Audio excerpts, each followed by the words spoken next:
حسین نے ایڑ لگائی گھوڑے کو. ایڑ سمجھتے ہیں نا, پیر کا اشارہ. چلو ہر دن کی طرح, لیکن ایک بار ایڑ لگائی نہیں بڑھا آگے, دوسری بار اشارہ کیا نہیں بڑھا, 11 مرتبہ میرے حسین نے نا آپ نے اس کی لگام کھینچی نہیں بڑھا. تو حسین سمجھ گئے, کہنے لگے مرتجز مجھے پتا ہے تو پیاسا ہے, تجھے پانی نہیں ملا ہے, تھک گیا ہے میرے ساتھ صبح میدان کو جاتے جاتے, اب چلنے کی طاقت نہیں رہی. لیکن مرتجز سننا, میرے سامنے سب سے مشکل گھڑی اب آ گئی ہے, اب نہیں رکنا تھا تجھے.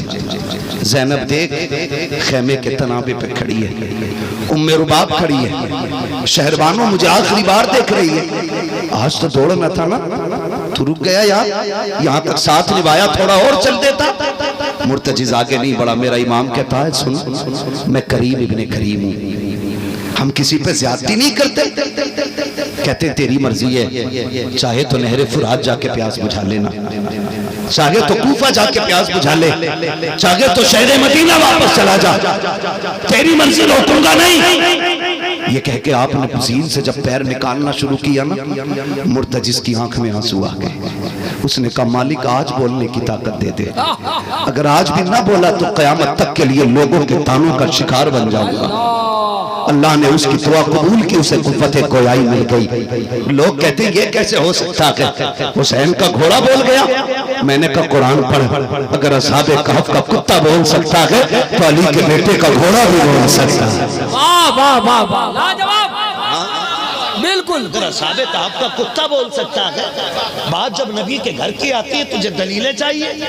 پھر کہتا سننے والا بتانے والا کون تھا.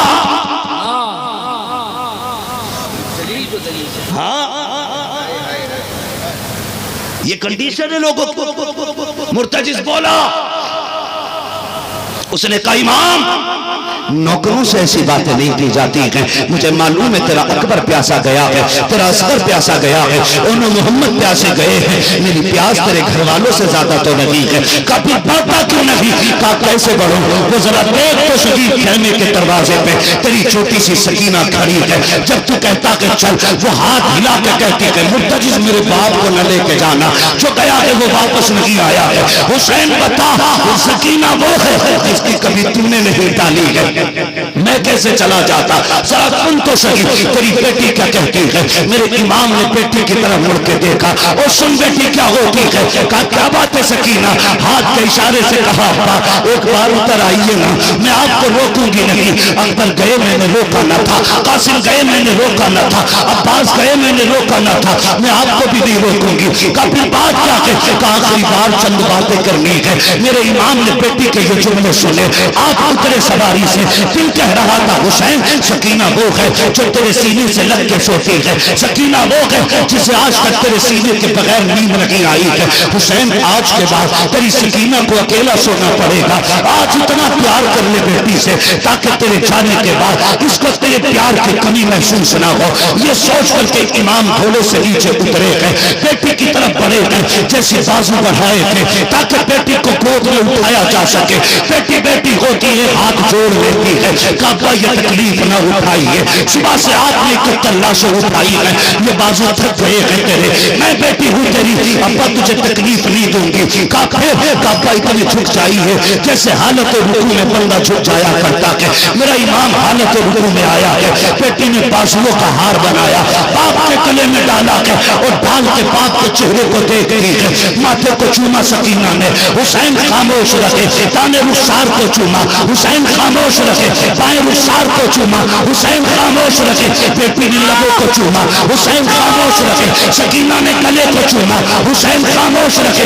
لیکن جب بیٹی نے سینے کو چوما ہے, حسین برداشت نہ کر سکے, بیٹی کو سینے سے لگا کے اس کی بھر کے کہتے ہیں سکینہ میری لاڈلی بتا تو صحیح, آج اتنا پیار کیوں کر رہی ہے. حضرت سکینہ نے کہا بابا جی میں صبح سے دیکھ رہی ہوں, اکبر گئے سب نے چوما تھا, قاسم گئے سب نے چوما تھا, عباس گئے سب نے چوما تھا, میرے بابا جا رہے ہیں, آج کوئی چومنے والا نہیں ہے. کعبہ جی میں نے جو آپ کو چوما ہے وہ صرف تیرے بیٹے کا پیار نہیں ہے. کہا سنے بابا آپ اکیلے نہیں ہے, میں نے آپ کے ماتھے کو چوما, وہ میرا بوسہ نہیں, نانا مصطفیٰ کا بوسہ تھا. تیرے لبوں کو چوما ہے بابا علی کا بوسہ ہے, دانے رخسار کو چوما ہے ماں فاطمہ کا بوسہ تھا, پائیں رخسار کو چوما ہے چاچا حسن کا بوسہ تھا, تیرے گلے کو چوما ہے وہ میرا بوسہ ہے. کہا بیٹی یہ تو بتا دے سینہ کیوں چوما ہے؟ تب حسین کی بیٹی نے کہا تھا ابا یہ نہ پوچھئے گا, اب درد برداشت نہ کر سکو گے. کہا بتا تو صحیح سینہ کیوں چوما ہے؟ کہا اگر پوچھنا ہے تو سنو. ابا جب آپ اور اکبر بیٹھ کر کے رات کو باتیں کر رہے تھے, میں بھی بیٹھی تھی, میری آنکھ لگ گئی تھی, خواب میں تیری مدینے والی سغرا آئی تھی, اس نے آ کے کہا تھا سکینہ بیٹیاں باپوں کا ساتھ نہیں چھوڑا کرتی ہے, سن جب بابا جا رہے ہوں گے آخری سفر ہوگا, اے میری بہن میرے باپ کو ایسے نہ جانے دینا, سب کے بدلے کا پیار کرنا, اور سب کے بدلے کا پیار کر سکے تم پھر میرے بدلے کا پیار بابا کے سینے پہ کر لینا. کہا کیوں؟ کہا جب شہید ہو جائیں گے ان کے جسم پہ گھوڑے توڑیں گے, چومنے کے لیے وہاں سغرا نہیں ہوگی, اس لیے میرے بدلے کا پیار کرنا. میرے امام نے بیٹی کو سینے سے لگایا اور کہا تھا سکینہ تو نے اہل بیت کی شہزادی ہونے کا حق ادا کر کے دکھا دیا ہے. آواز آ رہی تھی اس کی جرت پر علی شیر خدا کو ناز ہے, اس نواسے پر محمد مصطفیٰ کو ناز ہے, تو سب نے کیے اس کا نیا انداز ہے, اس نے وہ سجدہ کیا جس پر خدا کو ناز.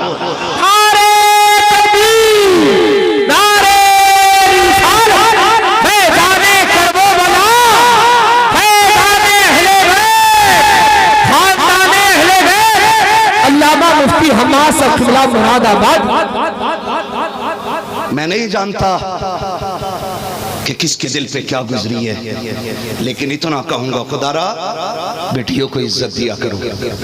یہ بوجھ نہیں ہوتی ہے, یہ بوجھ ہلکا کرنے کے لیے آیا کرتی ہے. یہ بیٹی ماں بن جاتی ہے, یہ بوجھ ہلکا کرنے کے لیے آیا کرتی ہے.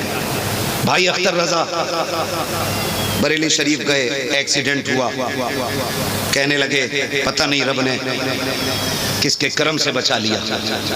یاد ہوگا میں نے اسی دن کہا تھا جن گھروں میں بیٹیاں ہوتی ہیں ان گھروں میں اکثر باپ خیریت سے آ جایا کرتے ہیں,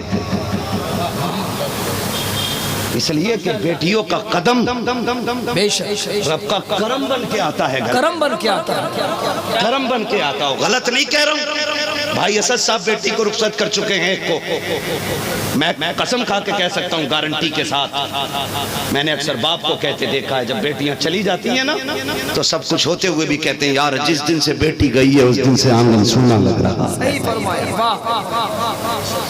یہ جہیز مانگنے والے کتے کیا جانے بیٹی کیا ہوتی ہے, جہیز مانگنے والے, یہ دولتوں کے بھکاری کیا جانے بیٹی کیا ہوتی ہے.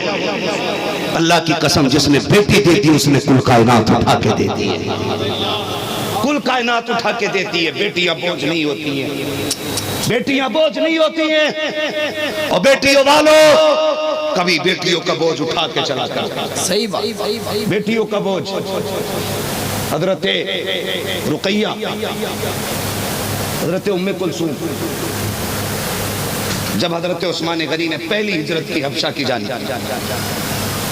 پہلی ہجرت کی, اور حضور کی شہزادی آپ کے نکاح میں ہجرت کے لیے جانے لگی, آپ نے گٹھلی میں سامان باندھ کے تیاری کی نا, ہاتھ میں لے کے کھڑی تھی, مصطفیٰ کی نظر پڑ گئی, آقا دوڑے بیٹی کی گٹھلی لی اور کندھے پہ رکھ کے کھڑے ہو گئے. بیٹی تڑپ گئی, ابا یہ میرا سامان ہے مجھے لینے دینا. کہا نہ بیٹی یہ میری بیٹی کا بوجھ ہے میرے کندھے پہ آنے دے. حضور کہہ رہے تھے بیٹی صرف یہ گٹھری لے کے 2 قدم نہیں چلنا ہے, اس گٹھری کو قیامت تک کے لیے تاریخ بنا دینا ہے. حضور نے کہا تھا لوگو جب کبھی بیٹیوں کا بوجھ دیکھا کرو اس کو اٹھا کے اپنے کندھے پہ رکھ لیا کرو, اس لیے کہ بیٹیوں کا بوجھ اٹھانا یہ کم نصیبوں کا مقدر نہیں, یہ خوش نصیبوں کا مقدر ہوا کرتی ہے. خوش نصیبوں کا مقدر, یہ خوش نصیبوں کا مقدر ہوتی ہے. اور آج لوگ دولت کے پیچھے پڑیں, کیا ملے گا جی جہیز میں, کیا ملے گا, آگ لگے تیرے جہیز میں. صحیح, ہاں جس کو کتے کی طرح جیب سے چاٹ چاٹ کے مانگ رہے ہو آگ لگے اس لعنتی جہیز میں. جہیز وہ سنت ہے جو باپ اپنی مرضی سے دیا کرتا ہے. واہ واہ واہ. یہ یاد رکھیے گا, جہیز وہ سنت ہے جو باپ اپنی مرضی سے دیتا ہے. لوگ اس کے پیچھے پڑ گئے, بیٹیاں بوجھ بنا دی امیروں نے. پوچھا جائے گا قیامت میں اگر کوئی بیٹی غربت کی وجہ سے مر گئی, امیروں کے گریبان پکڑے جائے گا, وہ گھسیٹ کے پوچھا جائے گا میری بندی میں کمی کیا تھی بتا. میں نے قرآن میں کہا تھا لقد خلقنا الانسان فی احسن تقویم, میں نے انسان کو سب سے خوبصورت بنایا ہے. تو بتا تجھے پیسوں میں کون سی خوبصورتی دکھی؟ پھر مشکل ہو جائے گا حساب دینا, مشکل ہو جائے گا. بیٹی بیٹی ہوتی ہے, قدر کیا کرو بیٹیوں کی, قدر کیا کرو. جس نبی نے بیٹیوں کا یہ احترام سکھایا, ان کتوں نے اس نبی کی بیٹی پہ قبر پہ بلڈوزر چلایا. اللہ اللہ. حضور کے سامنے خاتون جنت سیدہ کائنات سیدہ فاطمہ زہرا آئیں. یاد ہے نا بات کہاں سے بدلی؟ جی جی. حضرت عائشہ صدیقہ نے کہا یا رسول اللہ, آج اچانک آپ کے جگر کا ٹکڑا بنا خبر کے حضور اٹھ کے کھڑے ہو گئے. وہ بیٹی کے ہاتھ کو بوسہ دیا اور اپنی جگہ پہ بٹھایا. سبحان اللہ. بٹھا کے کہتے ہیں فاطمہ خیر ہے؟ خیر ہے. واہ واہ. آج کیسے آ گئی؟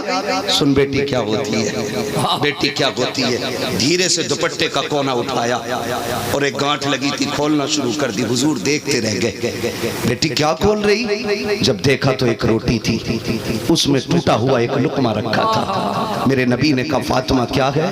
باپ کا چہرہ دیکھ کے خاتون جنت کی آنکھ میں آنسو آ گئے. ابا آج 3 دن کے بعد ایک روٹی ملی تھی, اور یہ جو ٹوٹا ہوا ٹکڑا ہے نا میں نے منہ میں رکھنے کے لیے توڑا. مجھے خیال آیا مالک میں 3 دن سے فاتح سے ہوں, میرے باپ نے پتہ نہیں کب سے نہیں کھایا ہوگا.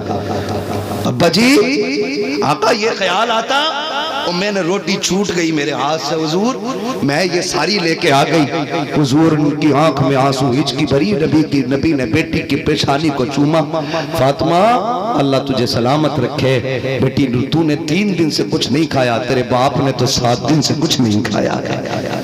یہ بیٹیاں ہوتی ہیں, باپ کا خیال آنا چھڑوا دیتا ہے.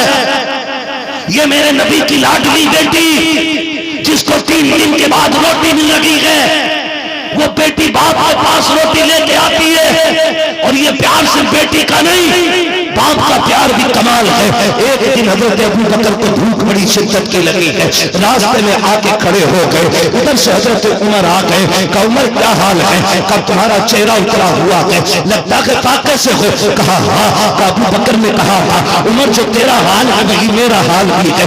بہت غور سے سننا پیارے. کہا جو آپ کا حال ہے وہی میرا بھی حال ہے. کہا کیا کیا جائے؟ کہا حضور کی چوکھٹ پہ چلتے ہیں, آقا کو دیکھیں گے تو بھوک ختم ہو جائے گی. اللہ اکبر. حضور کی چوکھٹ پہ صحابہ اپنے غموں کا مداوع کے لیے جاتے تھے. یہ وہابی کہتے ہیں حضور سے کیا کسی کو ملتا ہے تجھے نہیں پتا ہے. صحابہ کو بھوک لگتی ہے, آقا کی چوکھٹ پہ جاتے ہیں, ان کے چندوں کی زیارت سے بھوک مٹ جاتی ہے. اور میرا ایمان تو قلم توڑ دیتا ہے, اور وہ کہتا ہے جن کے چندوں کا دھوبن گیا ہے وہ جانے مسیحا ہمارا. لاجواب. نعرہ تکبیر, نعرہ رسالت, شان مصطفیٰ, جان مصطفیٰ, رحمت عالم کانفرنس. وقت ہے بھی باپ کے پاس جی. چلو آگے. اللہ ان عاشقوں کو سلامت رکھنا جو اس عشق سے حضور کی باتیں سن رہے ہیں. یاد رکھیے عشق کی گٹھری اسی بازار میں کھولنے میں مزہ آتا ہے جس گلی میں جس بازار میں عشق کے خریدار بیٹھے ہوں. بھائی توجہ کریں, کیا بات عرض کر رہا تھا میں آپ سے؟ ابو بکر سلامت رہے ماشاءاللہ. خالی نعرہ لگانے نہیں بلکہ ایک ایک بات کو سینے میں بیٹھانے کے لیے بیٹھے ہیں.